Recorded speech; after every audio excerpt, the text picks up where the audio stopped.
Good morning! Welcome back to the Jessica Ruth Knits podcast. I am Jessica and this is episode 12. Today is January the 11th, 2017. And oh my goodness guys, I apologize for taking almost a month to record. I don't know where the time went.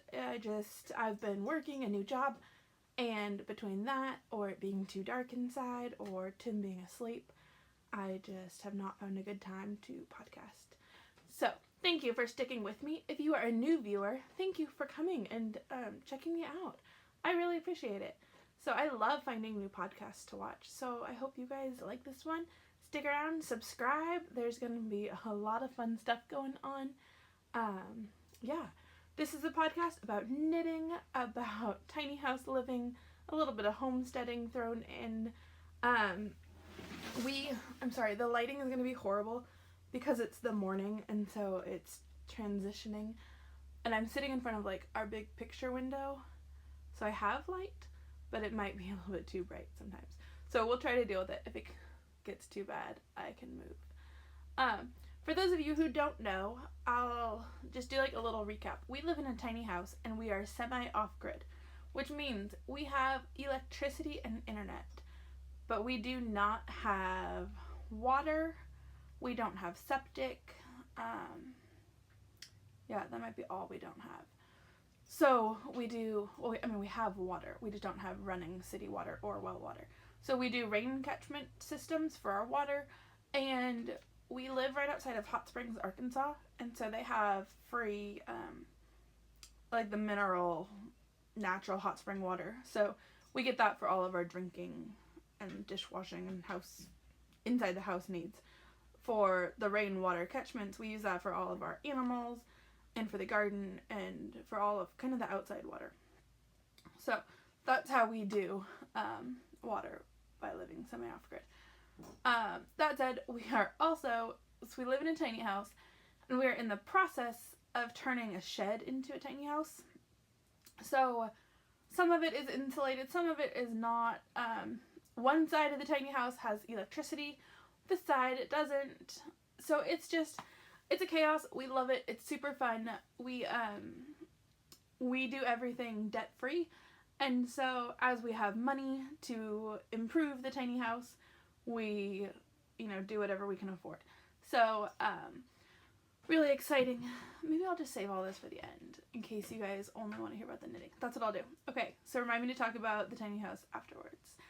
But knitting, oh my goodness, since I haven't been podcasting, I have been knitting a lot for me, or I guess for the new me, not for the old me.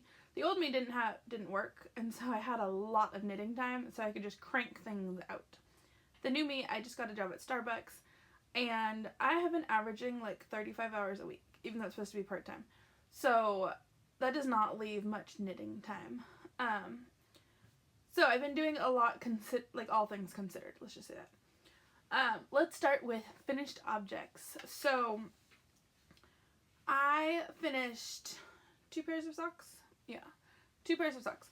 One of them is my Halloween socks that I started on Halloween, and it's kind of coming off the blocker. I made these shorties, mainly because I had tried doing them 2 at a time from one cake, and I've tried the whole button method. Yeah, y'all, it did not work for me. It was a tangled mess, like worse than doing 2 mini balls at a time. So after I put the heels in, I was just over these. So I decided I would just make them shorty socks, and then I can use the yarn for something else later down the road, because I really do like the yarn. I just hated doing them 2 at a time. And I thought about, just cutting the yarn, but then I thought it would mess up the stripe sequence when I tried to rejoin. It would make it off just a little bit, and I think that little bit would annoy me. So there's my pair. I'm super excited. I still have to weave in the ends because I am like the worst at weaving in ends.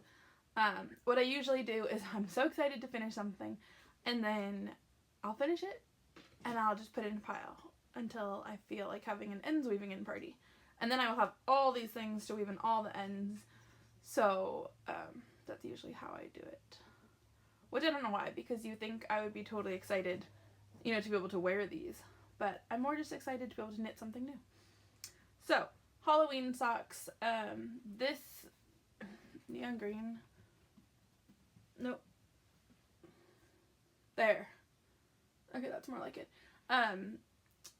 It's black Chilean fibers in the Firefly colorway, I think.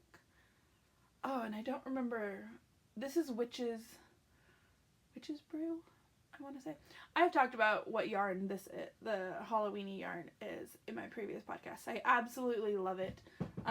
It's got you can see a little bit of the sparklies. It is just so much fun, and I love the subtle stripes. I really love these socks. I just wish I hadn't done them 2 at a time from one ball with a button. Yeah, so I won't do that trick again. I know it works for a lot of people, and I don't know what I was doing wrong, but life's too short to do that. So, okay, my other socks. Oh my goodness, guys. I don't think I finished these last time. I think I had done like 1.5. But I finished my scrappy socks. So I did oh no, I found the Progress Keepers. Okay, so I didn't. The Advent Calendar swap. I did 2 different ones. And so how it worked was you were partnered with different partners. Actually, I did 3 of them. And you had to send them a different amount of minis, you know, however much the swap had required. So what that means is I got a ton of new to me, fun, you know, brands I've never tried minis. So I guess I'll talk about it now. I have 2 different scrap yarn blankets going on. One of them I'm doing all neutral colors, and the other one is all bright, like primary colors. So a lot of these minis didn't fit in either of those blankets, which is fine, and I'm so excited to try out different things. But I wanted to do something to show them off without starting another blanket, because I don't need 3 scrappy blankets. So I decided to do scrappy socks. And by no means did I make this up. I mean, it's going all around Instagram, or it was at Christmas time. But what I did is I used sorry, I'm trying to tuck the ends in so you guys don't have to look at the ugly ends. So I'll show you. Okay, this is like that. So it starts, okay, here. A solid color, the lighting is so bad. There. A solid color. This is October House in the tea-stained color, and it is one of my favorite neutrals. It is just such a good creamy color. And then I just did 10 rows of each mini. So these ones look shorter because it's a self-striping. So obviously the stripes are not 10 rows, but it kind of makes it fun. So I just did, how many is there? 1, 2, 3, 4, 5, 6, 7, 8. So that's 80 rows. And then I put in my heel.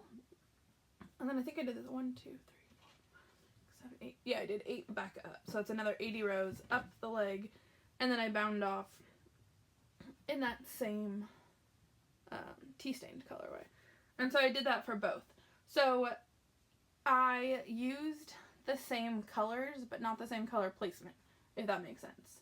So like this one is in both socks. I think it's that one. You know, and that's that one. And the oranges, like that. So I used, they have the exact same colorways, but just in different locations. I did not need them to be matchy-matchy. If I hold them there, you can see the colors better. But I still wanted them to look like they went together. So, these are my scrappy socks. I am absolutely in love with them. I will probably make a couple more pairs of these. I don't think I have enough of the tea-stained to make all of my scrappy socks with the same toes, heels, and cuffs. But, yeah, I still have a ton of minis. So, I don't know. I have some other ideas in my brain about what I'm going to do. Sorry, I keep looking over here. The cat, I have moved. Okay, so we're in a tiny house, right? So we have a ladder that goes up to our loft. In order to podcast, I have just set it over here to the side, which means the cat can access the top of the bookshelf. and there's like all these house plants, and it's just a totally new territory for her. So she's up playing, not that you guys really care about the kitten, but she's up playing, and it's so distracting. Okay, Scrappy Socks. So last time I showed you, I finished this one, and I was right there. So since then, I have gone up here, turned the heel, done up the leg, and done the cuff. You can see the end there. Which is not that impressive because it's been a whole month. So I should have got that much done in a month. But Scrappy Socks plus Halloween socks are the 2 socks that I finished.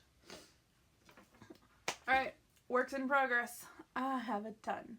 I am hosting or co-hosting. Oh, this light is gonna get so bad. 2 different knit-alongs. So the first one is a shawl along with Jenny from the Lucky Jenny Knits podcast, and we are just knitting shawls. So I believe it's a 3-month. I probably should have looked this up beforehand. I'm sorry that light. Let me see if I can fix it. Okay, let's try this again. So I've closed the curtains on the window, which makes therefore less light inside, but hopefully it won't be so blinding. And you'll actually be able to see what I'm going to show you. Okay, so what I was saying is Lucky Jenny Knits and I are co-hosting a shawl cow. So if you guys are in the mood to knit shawls, I know a lot of us after Christmas, we just want to knit for ourselves. And so let's knit some shawls. I have been loving wearing my small stash of shawls, so I thought, you know, it would just be fun to have more.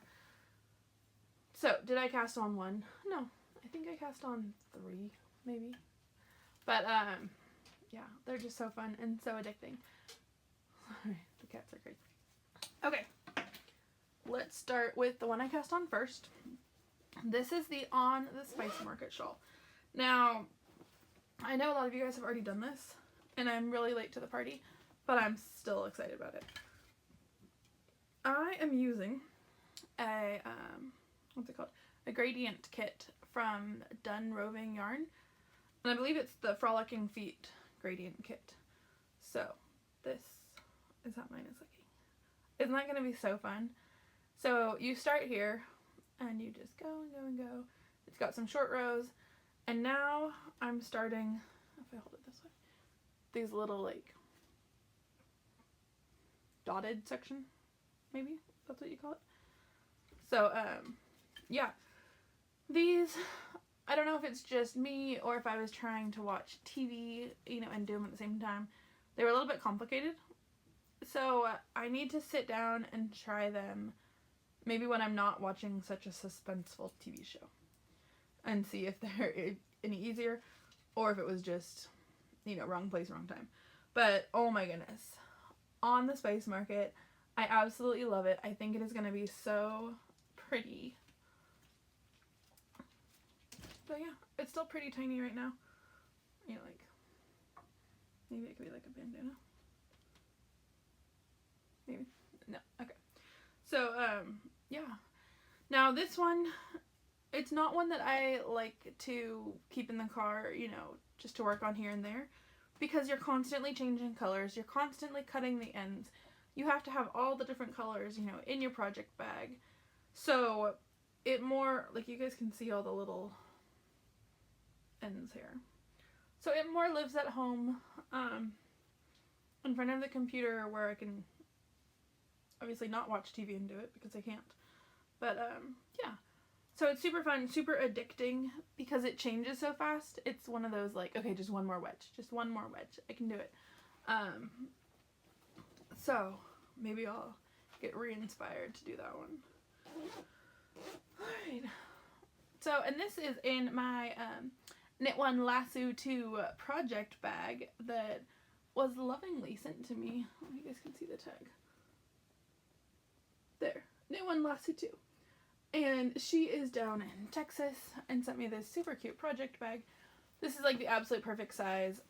It came with the handle, which I love. So, thank you so much. And if you guys want a project bag, go check her out. Because it's very well made and super fun. And I love using it. Alright.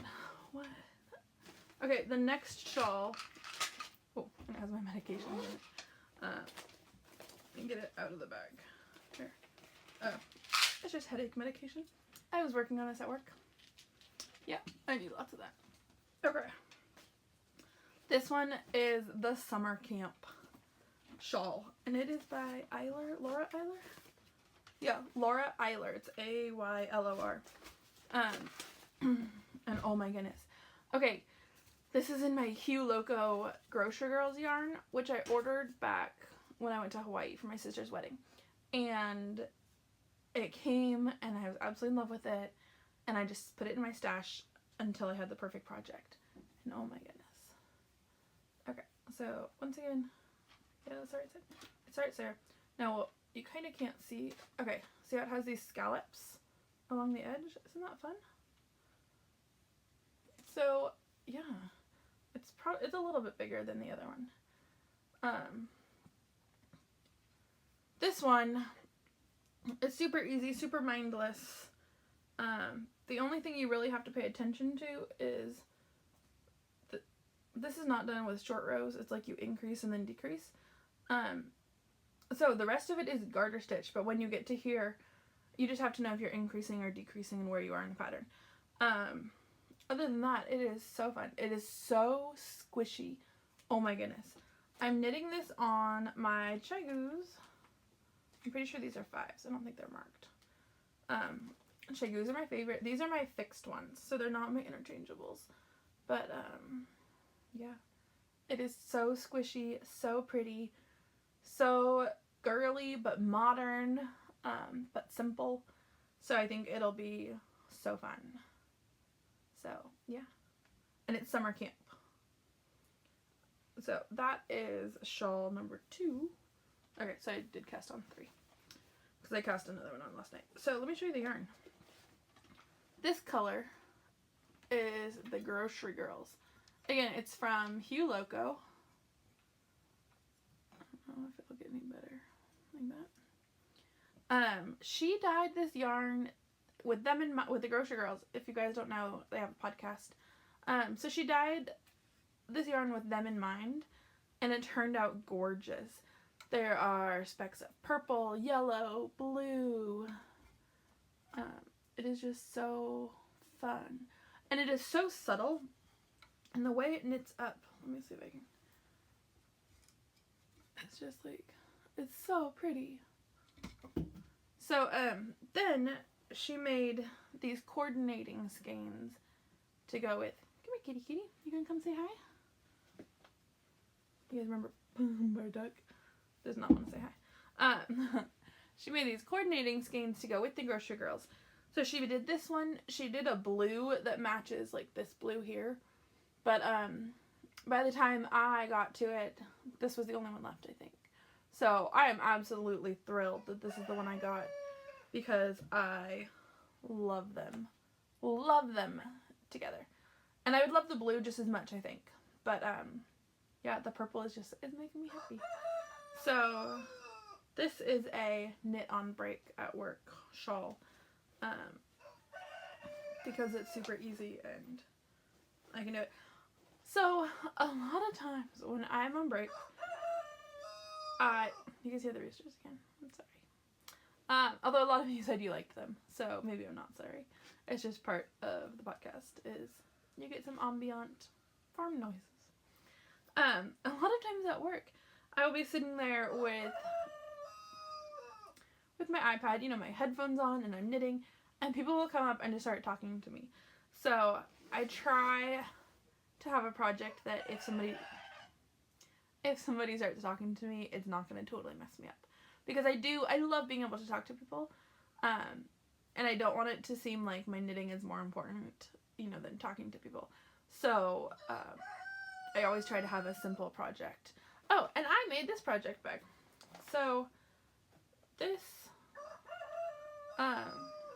it's got these llama. Oh, no. Okay. Nope. If I get out. Nope. Okay. Anyways, it's got llamas. Some of them are wearing knit hats. Some of them are wearing. Is anybody wearing scarves? No. They've got sweaters on. They are just super fun. So, and it's like stuffed to the brim right now with the yarn and the shawl. And I put a little hook on it so I can do like a key ring or like a wrist strap if I ever figure out how to make those. But yeah, and then the inside I did is blue because it kind of matches the llamas out here. And I don't know if they're llamas or alpacas, but I just thought that was super fun. And the fact that they're wearing knit hats, it just had to be. So, that lives in this project bag. Alright, okay, I'll save the last shawl for the acquisitions because I just cast it on last night. The only other work in progress I have is I started another pair of socks. I don't know what the roosters are excited about. Something. I mean, they're all out there and they're free ranging and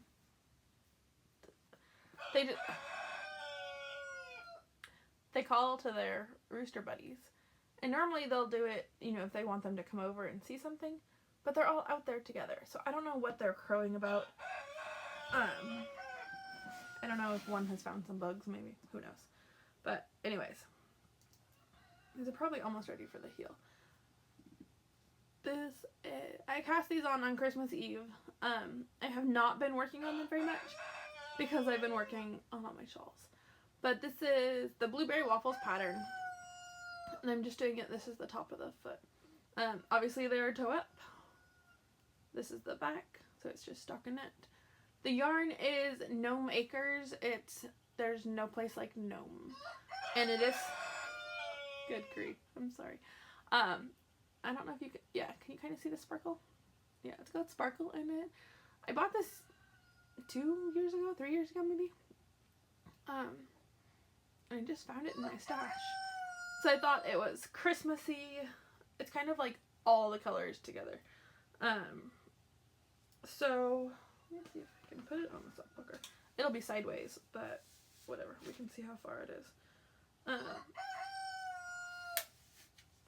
Yeah, maybe an inch or two more to the heel. Like that. There's the pattern side. Oh, goodness. I'm gonna sneeze. I'm sorry. Yeah, so I love it. It is just... This pattern is super mindless, but at the same time, it is not a knit in the dark pattern. So, it's a free pattern, I believe. But it's 2 rows of, you know, this and 2 rows of that.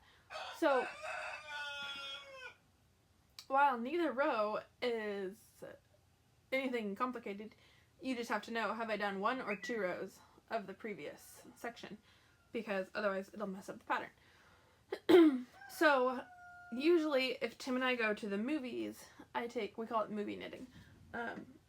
I take just like a vanilla sock, and that way I can just knit in the dark. There's absolutely no pattern to it.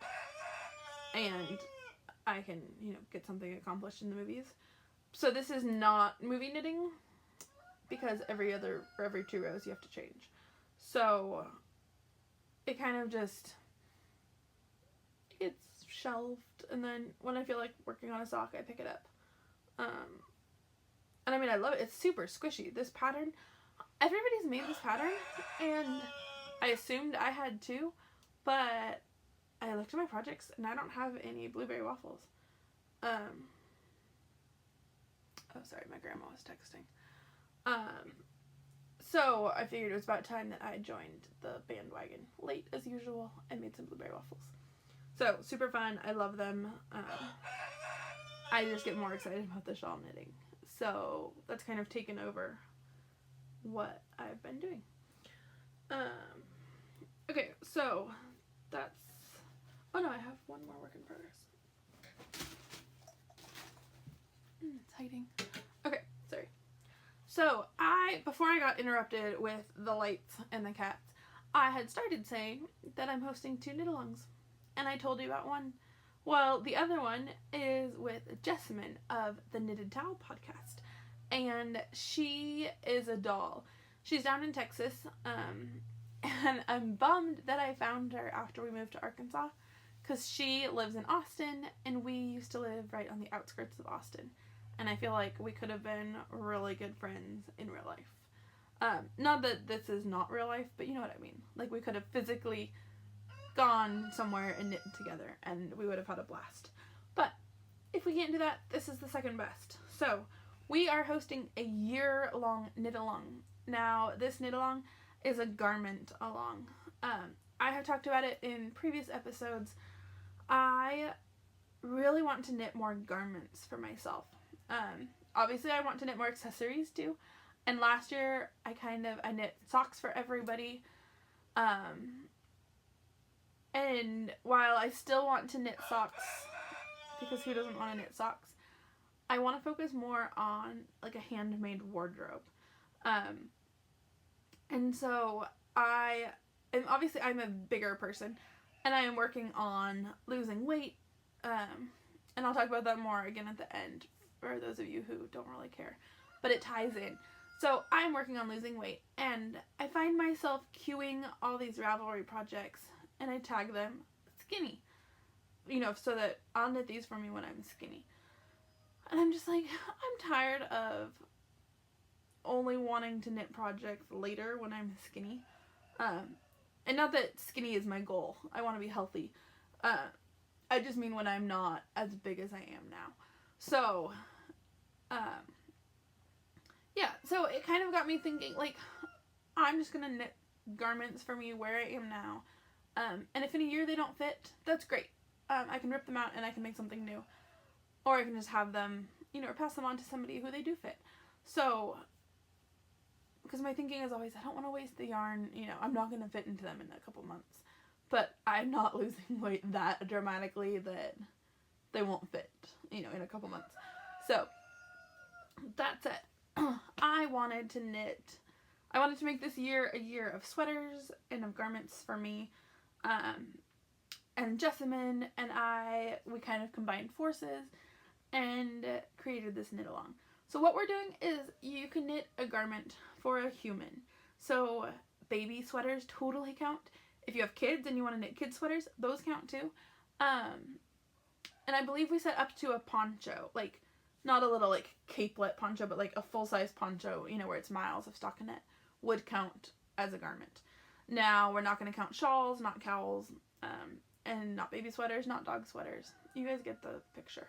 So, if it's a sweater for a living, breathing human being, yeah, count it. It can be any type of sweater. Just have fun with it. The goal is to try to get more handmade items into our wardrobes. So, if you guys want to count it. That's totally fine. We're going to have prizes. Jessamine is hosting the chatter for the first quarter. So for the first 3 months, all of your chatter, you guys can talk about what projects you want to make. You can show, work in progress pictures. She will have that thread over in her group. So she has a group in Ravelry for the Knitted Towel. I have a group for the Jessica Ruth Knits podcast in Ravelry. And I will be hosting the first quarter finished objects. So, I need to get that up pretty soon because maybe people have finished objects. Oh, and works in progress count. So if you started a sweater in December or November, as long as, you knit some on it, we don't want it just to be where you just woven the ends and then counted it, because that's not really fair. And that's not fun either. I mean, if it's mostly done. So, if you have a sweater, that's 3/4 of the way done, absolutely count it.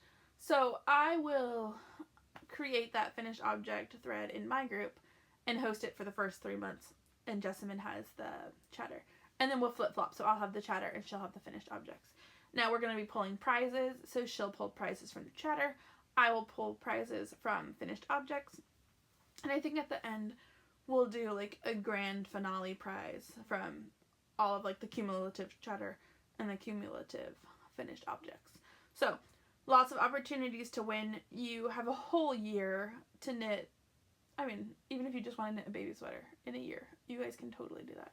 So, my goal is to knit for me. So I cast on a sweater for me.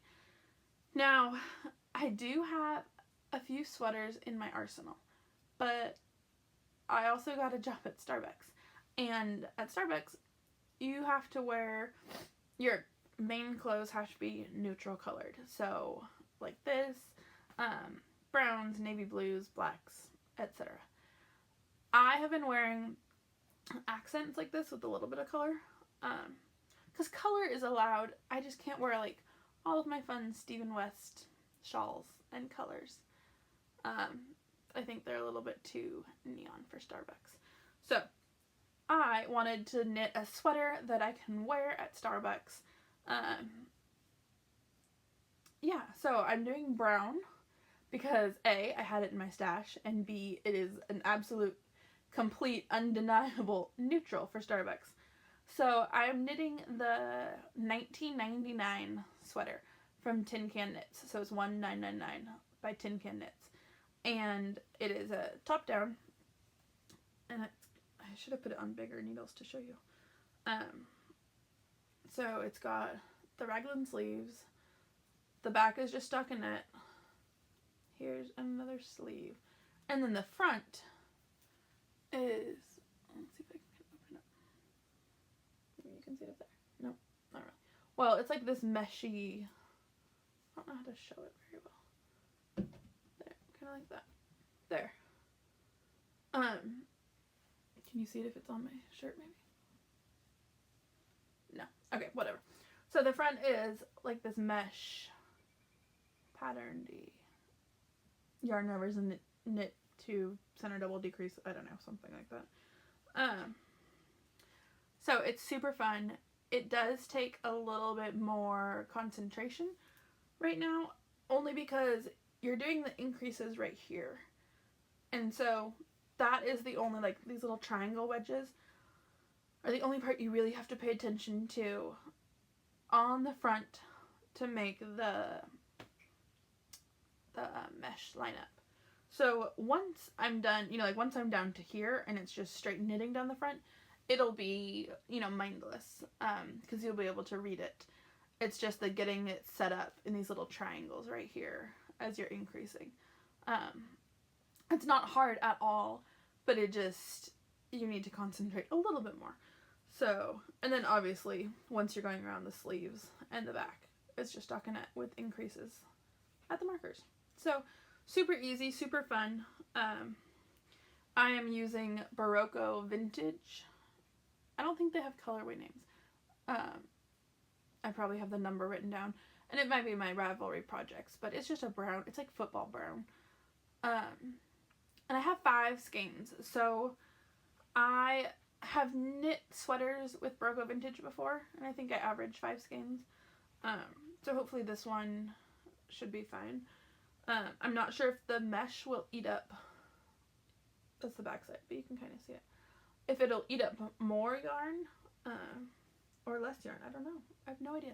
You guys, what does mesh take, more or less yarn? Because you've got the yarn overs, but then you've got the knit 3 together. So it's not solid like stockinette, but does the yarn overs and decreases, does that add more? I don't know. But regardless, I think I'm going to make it short sleeve because at work we get super hot, just running around making drinks. So I don't want to knit a sweater and have it long sleeve and then have it be too hot to wear at work, because the whole point of this sweater is to do it, is to be able to wear it at work. So yeah, so it'll just be like that. Like that. And then we'll go out. Without choking me, obviously. Oh, and I just pulled a stitch off. I knew it. Hang on. Okay, I'm gonna stop playing with it. Yeah, so I think I'm gonna do short sleeve because that way I could wear it at work and not get overheated. And it would use up less yarn that way. So, that is my sweater with Jessamine, the knitted towel. Our hashtag is Jess and Jess sweater together, because both of our names start with Jess. So if you guys use Instagram and you want to knit a garment along with us, we would love if you would use the hashtag Jess and Jess sweater together so that we could see what you guys are making. Yeah, and don't forget, we're only going to pull the prizes from Ravelry. So go hop on, join both of our groups and chatter along and then enter your finished objects, because yeah, I just feel like the more we chatter on Ravelry and the more we give ideas and inspiration, the more excited I get about doing it. So yeah, so go join in, chatter along. Okay, sorry about the crinkling. Acquisitions and my final work in progress. So I ordered this yarn from Blissful Knits Yarn, and I'm not sure how I feel about it. The yarn itself is fine. It's a thinner yarn, but I felt like the picture on Etsy showed it more as a black skein with like hints of color, or like pops of color, I guess. And this to me is more gray.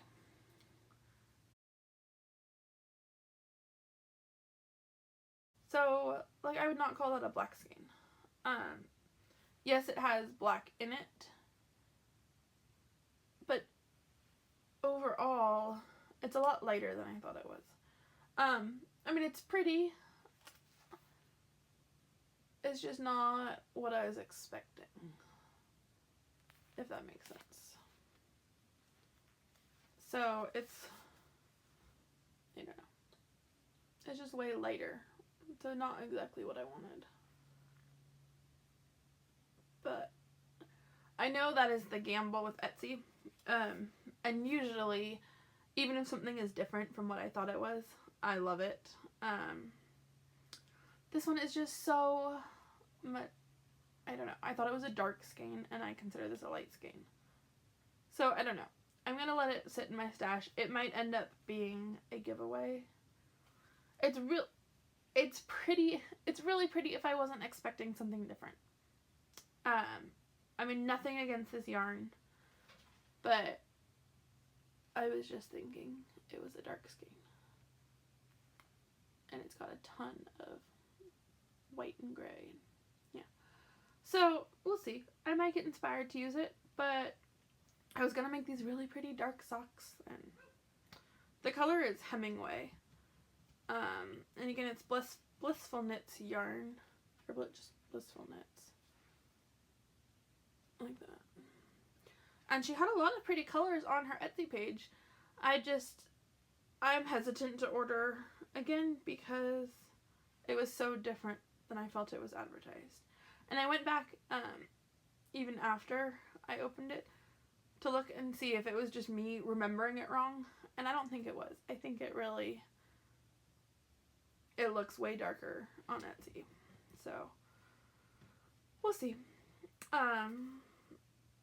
Yeah, that was kind of my mail disappointment. So, not that I don't know. Whatever. Okay. Last acquisition / work in progress. So at Starbucks we get tips. And I have been saving all of my tip money in a jar, and, just to spend on something fun that I wanted that isn't necessarily in the budget. So yarn typically falls into that category. We, like I said, we live debt free. Our budget is super tight, and we are saving up to do IVF, and so there's just I don't have a huge yarn budget anymore. I used to work at a knit shop, and so I got discounted yarn, and, I just had a huge yarn budget. So I do have quite a pretty stash, but nowadays I don't buy yarn as much as I used to. Which is probably why I was even more disappointed about that black yarn, because I felt like I had wasted my yarn budget money. But not wasted. Yesterday I had to go up to Little Rock for a doctor's appointment, and there's a new yarn shop up there, and so I decided I would take my tip money and I could go shopping, and I could only spend, up to the money that I had in my tip jar. That way I wouldn't feel guilty at all about blowing some money on yarn, because it's not coming out of the budget. So, Yarn Candy is the name of the yarn shop up in Little Rock, and I love it. She has such good yarn. She has such a good eye for color, such a good variety. You know, she's got the neons, she just has a little bit of everything. A lot of yarn shops, I think, are afraid to order the neons because it's not, you know, traditional. But I feel like those are the pops of color that I get excited about. So it's just fun to see that she has bright colors. Now, as soon as you walked in the door, she had a huge hedgehog yarn display. So she had like 3 big carousels of hedgehog yarn. And I love their colorways. So I grabbed a skein and I grabbed another skein, and I'm walking around the store holding them and thinking about them. And I set them on the table and I'm debating and I'm looking up projects on Ravelry. I had 2 different skeins. One was like gray with green and one was yellows. And I was thinking, you know, I'll make 2 different shawls or scarves with them. And then I set them down together and I was like, these are kind of pretty together. But they didn't match enough to do them, just the 2 of them together. So then I thought, well, everybody is making that Find Your Fade shawl. But it requires the one in the picture uses like 7 or 8 colors. And I could not afford to buy 7 or 8 skeins of hedgehog yarn. But in reading about it, it says you can do it with however many colors you want to. Because I didn't know, like for example, the On the Spice Market, it is very clearly marked, you change your color now. You know, you can't just make up your, I mean you could, but do you know what I'm trying to say? I'm gonna sneeze. I'm sorry. Anyway, in the description for the Find Your Fade, she said you can use 1 color, you can use 3, you can use 10 colors if you want. It's totally up to you. So they gave the yardage needed to make the shawl that they made. And I think it was like 1,500 yards. Oh, I'm sorry. So 4 skeins of hedgehog came out to just a little over 1,500 yards. So I thought, perfect, I'll just do 4 colors and that'll be it. I can afford it. And I can still join in, you know, join on the bandwagon of everybody knitting the Find Your Fade. So, without further ado, well, let me show you what I started. So it's like this. Isn't that cute? I love it. It was totally done. Oh, the yellow is really not going to show. No, okay. I'll show you the skeins. Still not. Okay, can you guys kind of see it? It's got speckles and yellow. Like that. So it's gonna go yellow. This lighting is horrible, I'm sorry. No? Okay, maybe like that. Whatever. This one is cream with neon speckles and blues. I will insert a photo so you guys can see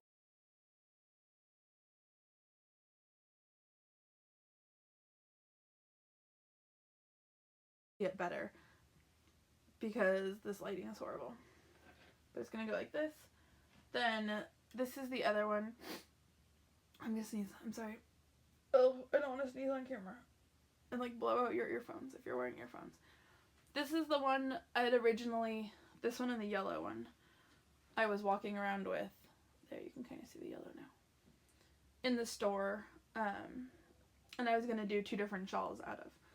But okay, so we're like this. That white is not working. And then it goes to a dark gray like this. So, can you guys kind of understand how it's going to go? So, we'll start with this, fade into this one, which will fit. This one has the same neon greens as this one. So, it goes yellow with speckles, white with speckles and neon, gray with neon, and then, oh, I'm sorry. This one is like gray with darker speckles. And I'm pretty sure, okay, look, I think I already have this color in my, I think it's the same as my On the Spice Market. So, let's see. Oh, it totally is. It's just a different base. Okay. Look, this one is skinny singles, and this one is a twisted one. But look, it's the same color. How funny is that? At least my tastes are consistent, right? So again, single twisted. So I think this one is the just hedgehog sock, and this is hedgehog skinny singles. Yeah, so that was my big purchase yesterday, and then I came home, and Tim worked last night, so I thought, oh, I will have a whole night of knitting, and just sitting and knitting and relaxing. Well, we had some kind of farm disasters, so I didn't end up knitting nearly as much as I thought I would. I was trying to figure out what the dogs are barking at. But, I got maybe an hour of knitting done. So, and my little itty bitty baby, find your fade. There, you guys can kind of see it. Oh, this lighting is horrible. I'm sorry. Okay, so that is all of my knitting to show you. So if you guys were only here for the knitting, thank you for coming. Thank you for staying, despite the bad lighting. Yeah, thank you for checking me out. If this was your first time, I really appreciate it. If it was your first time and you liked it and you want to stick around, I would love if you guys would subscribe. We've had a lot of new subscribers lately, which is so exciting. And if you subscribe, if you found me somewhere, I would love to hear where you found me. I'm always curious as to how people find me. So, sorry, Whiskey, our dog, is just barking. And I don't know why. It's not time for Tim to come home. No. Tim has his first day of school today, of his spring semester. So, he is gone, which is why I could record. Okay, so, thank you and goodbye to anybody who doesn't want to stick around for life news. But, yeah, what was it that you guys were going to remind me to talk about? Oh, I don't know. See, you guys are horrible at reminding me. Why don't you remind me? It'll come to me as soon as I finish. Anyways, yesterday, okay, so let's talk about IVF and what we're gonna do there, because it ties into yesterday. We'd originally, for those of you who are new, or for those of you that need a recap, because I haven't podcasted in like a whole month, we are going to do IVF, which is in vitro fertilization, because we cannot get pregnant on our own. So we originally had gone to the clinic in Little Rock, which is the only clinic in the whole entire state of Arkansas that does infertility. We hated them. I'm sorry, like, I know that's rather rude, but it's the truth. We did 3 IUIs, which are intrauterine insemination. So basically that's where they take a catheter and they, like, turkey baste you to try to get you pregnant. It didn't work. And so now our next step is IVF. So without going too much into why we don't like Little Rock, we decided it would be worth it to go check out the clinic in Memphis. And Memphis is about 3.5 hours away. Okay? So we drove there. We loved it. Loved it. The people were nice. The doctors were nice. They were easy to understand. They gave us a printout of the price breakdown. And it was all very professional. The only problem is Memphis is 3.5 hours away. So when you're doing IVF, you start out on all of these hormone medications. And so you have to do injectables, like jab yourself in the stomach daily with all these needles. And yeah. And then you have to see how your body is reacting. So you have to go in, for like monitoring. Which means they might say, oh, you're such and such size, so you need to come back tomorrow, or you need to come back in 2 days, or 3 days, or whatever. So it's a lot of come back in a couple days. Well, that's really hard to do when it's 3.5 hour drive one way. So it's 7 hours of my day driving just to go to the doctors. And in the beginning of IVF, you could, for the first like 3 weeks, you could be going 2 to 3 times a week. So that is a ton of driving. Super hard. You can't schedule it because you don't know how your body's going to react. So you don't know, like obviously we could schedule the first appointment, but from there, you don't know if you have to come back in 1 day or 3 days or 5 days or whatever it is. So it's not like it's set where, for the first 3 weeks, every Monday, Wednesday, Friday, I have a doctor's appointment, which would be easier to make work, but it's not. It's totally depending on how your body is doing on all these medications. So obviously, when we originally went to Memphis, I was not working. So it wasn't that big of a deal. If I have to go, most of the time Tim doesn't have to come with me for the doctor's appointments. But now that I'm working, and the whole reason in me working is to have this insurance that helps pay for it. So I can't quit my job when we're ready to do it. So I can't just, tell Starbucks, oh, sorry, I can't work in 3 days because I have to go.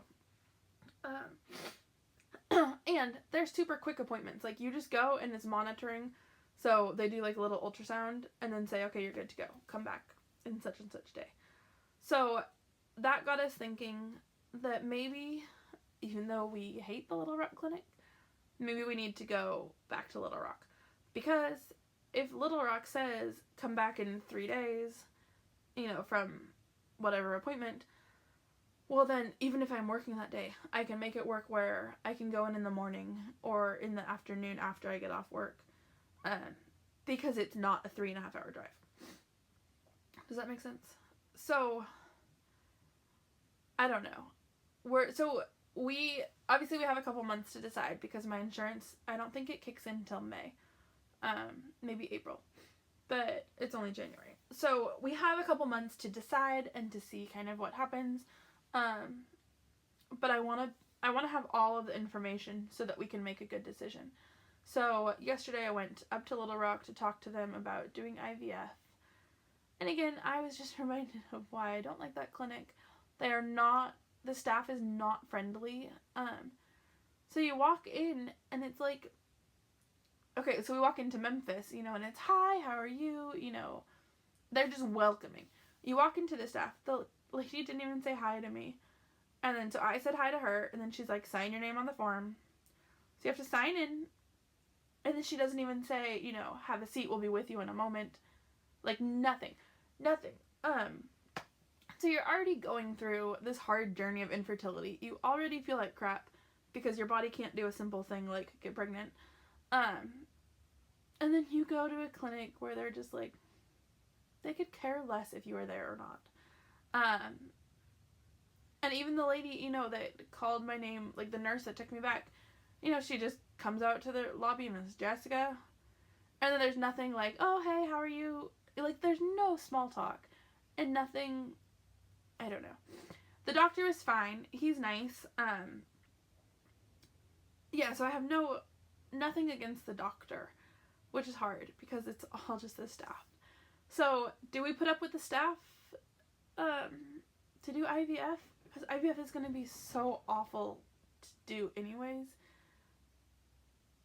But it's kind of like pick the lesser of the two evils. You have the bad staff, but close by, or you have the really good staff, but 3.5 hours away. I don't know that my truck could handle driving to Memphis that much. It already has like 250,000 miles on it. And again, we don't do debt, so I can't just go out and get a new car, that could handle all the driving. So I don't know. But, that's kind of where we stand with that. The doctor yesterday was really pleased with my weight loss, so that was excited to hear. He said, keep it up. I should be right on track to be like at our target weight come, April or May. So that was good news, and that was exciting. He gave me a whole list of all these vitamins we have to start taking now. Yeah, so, the doctor's fine. Like, we like the doctor in Memphis better, but I can't complain about this doctor. I can only complain about the staff. So, I don't know what to do. Tim, I mean, it's not like I have to make the decision. Obviously, we'll make it together. But, neither of us know what to do. And Tim works nights, so even if we could go to Memphis during the day, if it's a day when he just got off work, it means I would drive and he would sleep. So I don't know. I just wish the doctor's office that was closer was nicer. That's all. Okay, rant over. So that's where we are with the... I'm gonna sneeze again. I'm sorry. That's where we are with infertility. Kind of nothing new, I guess. Except that we're considering going back to Little Rock. Farm animals. Last night, how I said I had a farm emergency. One of our rabbits gave birth to 7 little babies. One of them was dead by the time. So this all happened when I was up in Little Rock. So I get home and they are all outside of the cage on the ground, like squirming around, trying to find mama. So she had flipped over. Okay. When a rabbit has babies, you're supposed to give them like this nest box so that they put all their babies in the nest box and keep them safe. She'd flipped over her nest box and all of her babies were on the ground, like outside of the cage, so mama couldn't even get to them. So I found all these babies. Like I said, one of them was dead. So, excuse me, she had 6 live ones. And I put them back, and then I put the nest box back in, filled it up with fresh straw, put the babies back in. Now, a mama bunny will pull all of her fur off her belly. This does 2 things. One, she will line the nest with it, so it keeps the babies super warm because they're constantly surrounded by mama's fur. 2, it makes her belly like more bare so that the babies can find the nipples easier. It's her first litter, and most times the first litter is a complete loss because the mama rabbit doesn't really pull enough fur or doesn't know what to do. So last night, these babies, first off, they were all on the ground, so I put them all back in. They were all so cold, and they were still wiggly, like, they were still alive. So I brought them all inside, I heated them up, I filled mason jars full of hot water, wrapped the mason jar in a sock so the rabbit wouldn't get burned, snuggled all the babies up to it. I brought mama in, and so you have to flip mama bunny over, so she's laying on her back, so her belly is, up here. And this is all because she wasn't nursing her babies. So then you take each individual baby, you put them on mama right by the nipple, and you hold them there so that they nurse.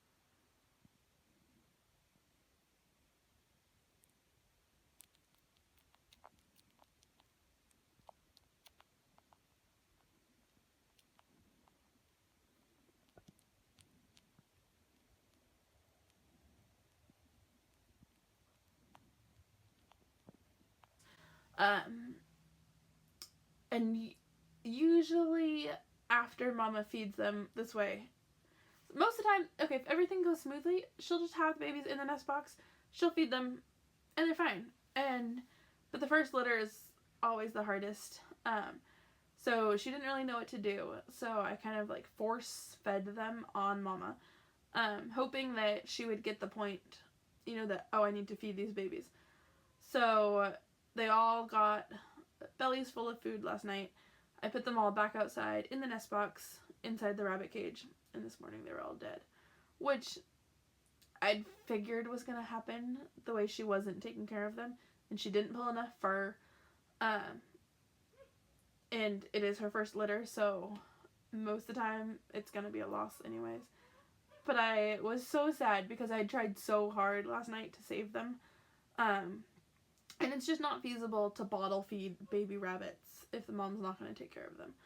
So, a goat, something bigger, by all means we could bottle feed. but you can't bottle feed baby rabbits like that. I mean, you could, like, if we were a rescue agency, but we can't. So, and the fact that they were already dead. So, there was nothing I could do at that point. I'd hoped last night, you know, with their bellies full, and kind of just leaving them alone with Mama overnight, she would get the picture and keep them warm, but she didn't. So, yeah, so that was super sad. I don't know what Whiskey's barking at again. Other than that, everybody is doing well. We, the goats have a whole new pasture, and they're super excited. So we put up electric fencing, which is a first for us. But it needed to happen because the pen that the pen that the goats were in, because it's been raining and snowing, and they're in such a concentrated area, they have completely turned their pen to mud, which is not healthy for anybody, and I wouldn't want to live in a pen of mud. So, you know, but there's nothing we could do without getting electric fencing. Oh, sorry. So we got electric fencing all set up and set it up from their pen so they can come, you know, they can go in their pen with their house and all of, like, their feeders, or they can go out into this new pasture. And oh my goodness, their excitement at having all of this new land to roam was so fun to watch. Now, it was hard because you cannot explain to goats, this electric fence will shock you. I mean, a person, or like even a kid, you can say, don't touch it, right? I mean, you can explain it to them. And then if they touch it, it's on them because you told them not to. But you can't do that with goats because they don't understand, obviously. So the hardest part of, I'm gonna sneeze. I'm sorry. Okay. The hardest part of the electric fencing was watching them discover the electric fence. They now know to stay far away from the electric fence.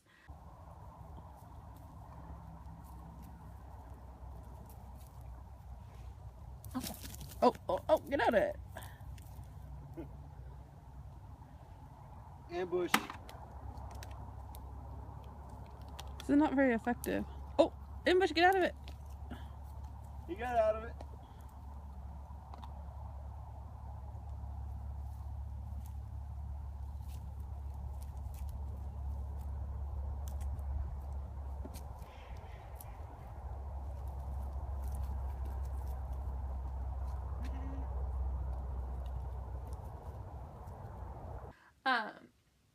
They tried chewing on it, and so I'm not explaining things very well at all. But an electric fence is just strands of electric wire that run, you know, all around wherever you want to fence in. We have a solar charger so it takes the sun's power and it charges the electric fence. And it sends a pulse of electricity through the electric wire every like 5 seconds.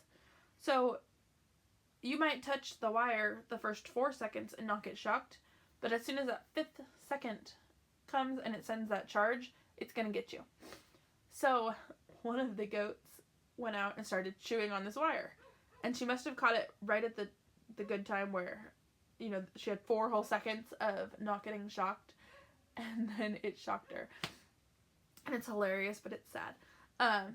It doesn't kill them, obviously. It shocks them enough that they don't want to ever get near the fence again. So this poor goat had been chewing on it, so it shocks her tongue and her mouth, and so she's just out there like, you know, I don't know how to describe it.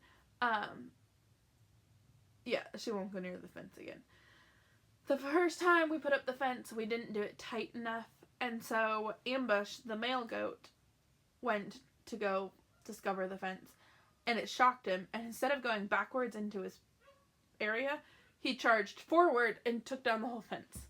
So we had to put them all back in their pen, and the next day we got more fence posts and we tightened everything up. So now they can't go through it even if they wanted to. So it is a learning curve for both them and us. We now know what not to do, and they know to stay away from the yellow fencing wire.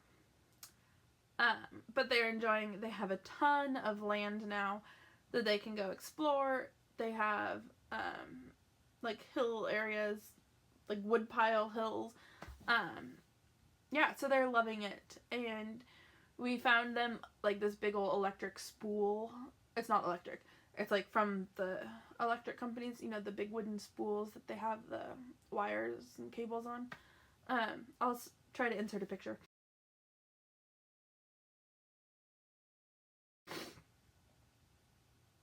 It's alright. So we put this old wooden spool out there so they can jump up on top of it or scratch up against it.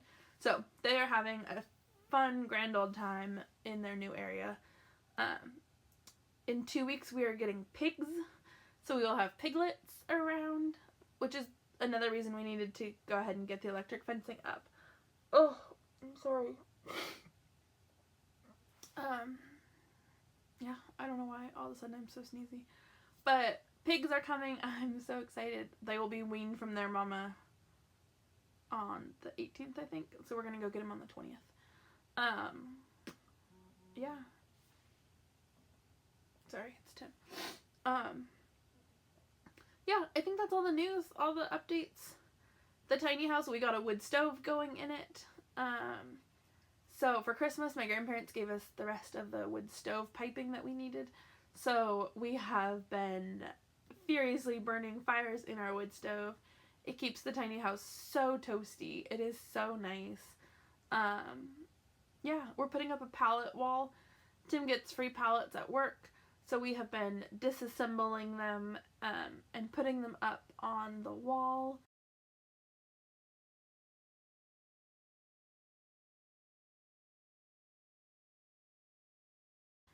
And we're insulating one of the walls because half of the house is still not insulated. So, yeah, it's coming together. It's fun. Maybe that's what I was going to talk about. Is that what you guys were supposed to remind me of? Is the tiny house walls? I don't know. Yeah, if that's it, then that's what I was going to talk about. So, I'm kind of looking like over here in this corner, obviously where you guys cannot see, is the pallet wall that's going up. So we're insulating like panel by panel and then putting pallet wood over it, which I think will help keep it warm in the winter and keep it cool in the summer, having all that extra insulation. So yeah, we've already insulated the ceiling. We've insulated this whole wall, this wall, and then there's like a front short wall. So we have like an L is insulated. So or like the short wall, the long wall. We have the insulation up on the back short wall, but we don't have any paneling up. And then we have no insulation on this wall, which is the big long one. So that's the one that's getting insulation now. I am sorry about all my sniffles. I'm sorry about the bad lighting. Yeah, it was this or nothing. So, Tim got me a tripod stand for my iPad. And my parents got me a new iPad. So, you guys are not falling today. If you watched my previous episodes, I used to have to prop my iPad up on like the case, and then it would constantly fall, so I kept having to adjust it. So you guys are on a real tripod now. Yeah, so it's staying still. It's working. You guys are not falling. Next thing we'll have to figure out is the lighting, but it is what it is. So that, I think, is all, guys. Yeah, thank you for sticking with me. We're at almost an hour, so I really appreciate it. If you guys have any questions, let me know. We have an Ask Me Anything thread in the Ravelry group. Where you guys can find me. You might want to know that. I am on Instagram as Jessica Ruth Knits. Sorry, there's no sniffle at the end of my Instagram name. I'm on Facebook as Jessica last name Knits, and I am on Ravelry as Sergeant Griff's Girl. So it's SGTGRIFFS Girl, GIRL. Yeah, I'm not anywhere else really. But Instagram is the main one that I'm on. I love Instagram, way more so than Facebook. But again, Instagram, it's Jessica Ruth Knits, all one word. And yeah, that's where you can find me. I'd love to hear from you guys. If you're new, let me know how you found me. Let me know, if there's another podcast that mentioned me, because I'd love to give them credit. Yeah, I just love to hear from you guys. So if you have any tips on infertility or homesteading or knitting, let me know. I'm all ears. So I'm going to wrap it up. Thank you so much for watching. I hope you guys have a great week, and I will see you when I see you. All right, take care, y'all. Bye.